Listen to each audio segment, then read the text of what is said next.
গত 4 জুন জামুরিয়া নিবাসী এক যুবকের কুলটির এথোরা রোডে রক্তাক্ত মৃতদেহ উদ্ধার হয়। হত্যাকাণ্ডের অভিযোগে প্রথমে তার প্রেমিকাকে গ্রেপ্তার করা হয়, পরে মূল অভিযুক্ত রাহুল মাঝিকেও গ্রেপ্তার করে পুলিশ। হত্যাকাণ্ডে অভিযুক্তকে সঙ্গে নিয়ে সাংবাদিক সম্মেলন করলেন DCP Sandeep কাররা।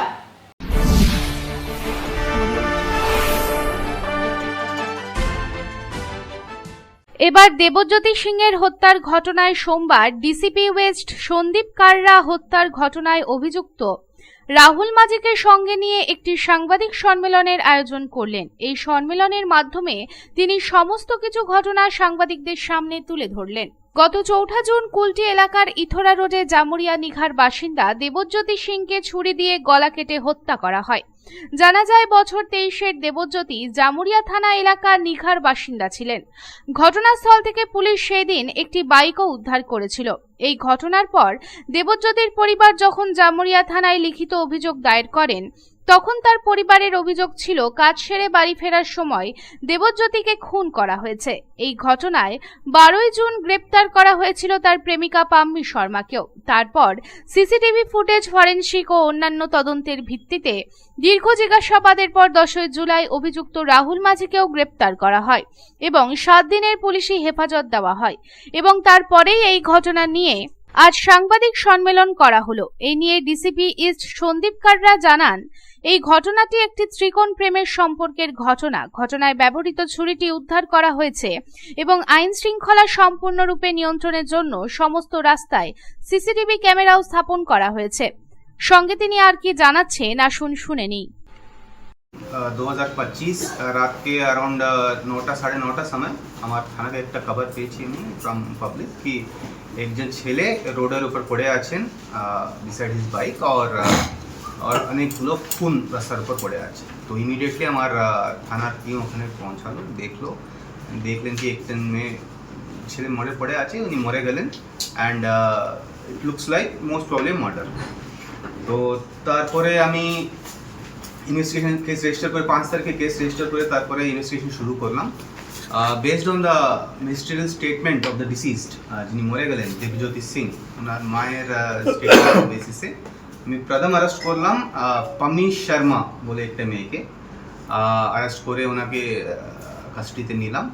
After further interrogation আমি জানতে পারলাম কি আরও ইনভলভ আছে and finally the main accused Rahul মাঝিকে আমি অ্যারেস্ট করলাম কিছুদিন আগে।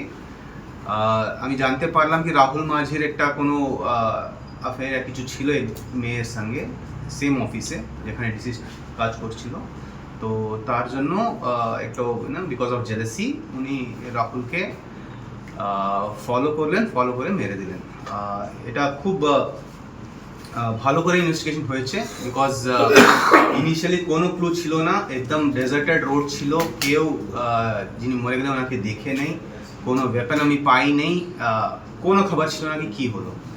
তারপরে এক্সটেন্সিভ ইনভেস্টিগেশন পরে আমি জানতে পারলাম কি একটা ছেলের বাইকে একজন ফলো করলেন এথোরা, ওনার অফিস যেখানে আছে এথোরা থেকে পুরুলিয়া ফলো করলেন, পুরুলিয়া থেকে আবার এখানে এথোরা ফলো করলেন।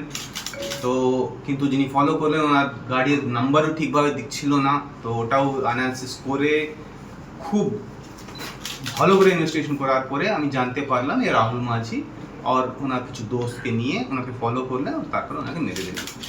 ইন্টারোগেশন করে উনি কনফেস করলেন উনি মারলেন।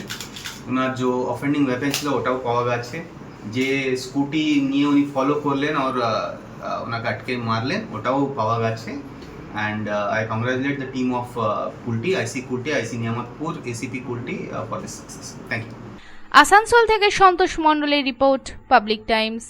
রানীগঞ্জ শহরের এনএসবি রোডে অবস্থিত সুসজ্জিত এবং মনোরম পরিবেশে অতিথিদের পরিষেবার জন্য তৈরি অতিথি in hotel and restaurant. Hotel অতিথি ইন পরিষেবায় থাকছে অত্যাধুনিক সুবিধাযুক্ত এসি রুম। অতিথি ইনে পকেট ফ্রেন্ডলিতে আপনি পাবেন single and double bedroom. Festival সিজনে থাকছে স্পেশাল ডিসকাউন্ট, তাই উৎসবে অনুষ্ঠানের যে কোনো দিন পাশেই পাবেন হোটেল অতিথি in, metro plaza, NSB road, Raniganj, Muthoot finance building. যোগাযোগ করুন এই নাম্বারে 7872933666 এবং 9434133666।